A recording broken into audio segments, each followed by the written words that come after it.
Ini ada satu kisah cerita, ada seorang istri, ya ibu-ibu, dia punya suami, rumah tangganya alhamdulillah adem ayem, pertengkarannya dikit saja pertengkarannya. Pasti ada lah masalah dalam rumah tangga, cuman dikit.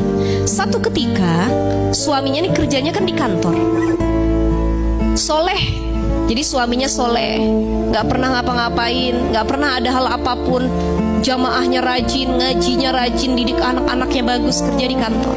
Gak pernah kegoda sama teman-teman kantornya.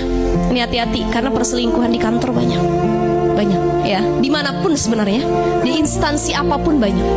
Satu ketika ada anak baru di kantornya masuk, fresh graduate, baru lulus nih anak, masih muda, seger, cantik. Selama ini suaminya gak pernah kegoda. Ternyata sama yang anak baru ini gak bisa nahan syahwat dan hatinya. Hubungan mereka cat-catan sana sini, komunikasi, jalan makan bareng, sampai di titik akhirnya mereka memutuskan untuk berhubungan layaknya suami istri. Ketika tiba saatnya suaminya sudah di puncak syahwatnya, dia sudah pesan hotel untuk melakukan hubungan suami istri. Dia telepon istrinya, "Mah, Papa kayaknya hari ini lembur." Kan kalau orang kantor mah begitu alasannya, lembur, harusnya pulangnya jam 6 maghrib, jam 5 sore, kayaknya Papa pulang jam 12 malam ya.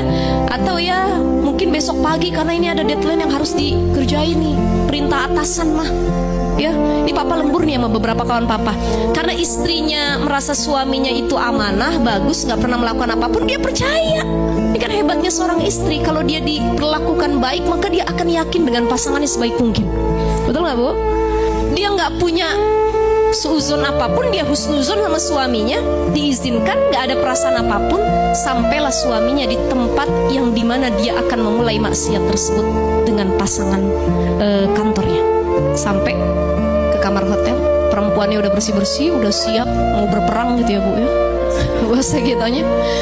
Ya berperang, dia mampu melawan hawa nafsunya atau tidak, atau dia jangan-jangan kalah dalam peperangan tersebut.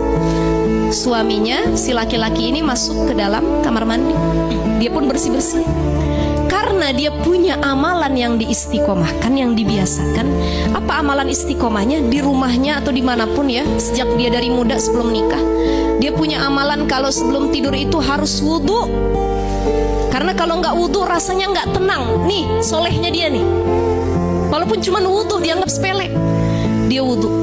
Dia masuk ke kamar mandi itu, dia bilang sama perempuannya, "Bentar ya, saya bersih-bersih dulu." Nyampe kamar mandi, dia ambil air wudhu. Bismillahirrahmanirrahim. Nawaitul wudhu li raf'il hadasil asghari lillahi ta'ala. Ketika dia sedang mengusap air ke mukanya, plus dia berniat wudhu tersebut, tiba-tiba dia merasa katanya air itu kayak nampar wajahnya. Tak, ada tamparan yang keras. Dari situ dia kayak sadar seolah-olah dia lagi mimpi. Allahu Akbar.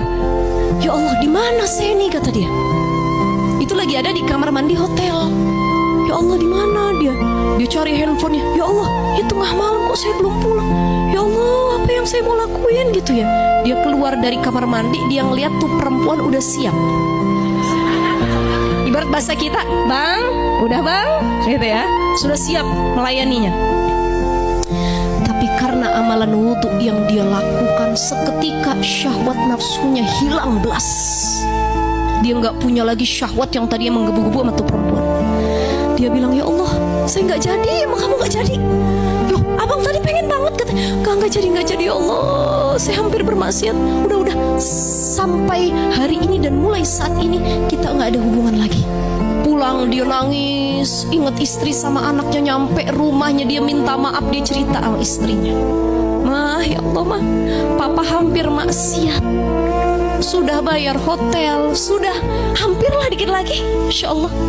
Tapi di sini Allah selamatkan dengan amalan yang diistiqomahkan." Bu, Ibu, ini jadi pelajaran ibroh penting buat kita. Jangan sepele dengan amalan yang seringkali kita anggap kecil, tapi sering kita lakukan. Ibu-ibu tiap pagi sedekah, ya cuma 2.000, 1.000, tapi bisa jadi itu yang daf'ul bala, menolak bala dan bahaya. Harusnya kecelakaan, meninggal dan lain sebagainya, parah, kaki patah, tapi karena sedekah yang didawamkan, Allah tolak bala tersebut. Hati-hati, jangan sepele.